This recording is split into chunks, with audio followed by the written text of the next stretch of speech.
Umasipala wase Nelson Mandela Bay ungaphansi kobuholi obusha. Lena iMeya yesithathu kungakapheli neminyaka emibili. Izakhamuzi zithi sifuna ukuhlinzekwa ngezinsiza qha. I don't have an issue if it's DA or ANC or EFF. I just need the changes that we need to see in this municipality to be implemented.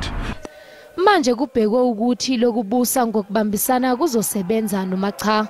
Well, it poses a threat to the stability of the city, but also it begs the question whether we're going to have a development or not, because for a longer period there's been a slow pace of service delivery, and I don't think that is going to change anytime soon.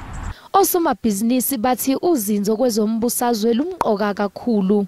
Since 2016, our metro has been characterized by political instability. We've had 15 votes of no confidence. We've had 7 different mayors and I think something like 12 different acting city managers. And that's clearly not good in terms of the running of the city and ensuring that the administration actually delivers services to the residents and the business community. Imeya Eugene Johnson uqokwe njengosomlomo nozakwabo we ANC ubabalwa lobishe njengephini leMeya.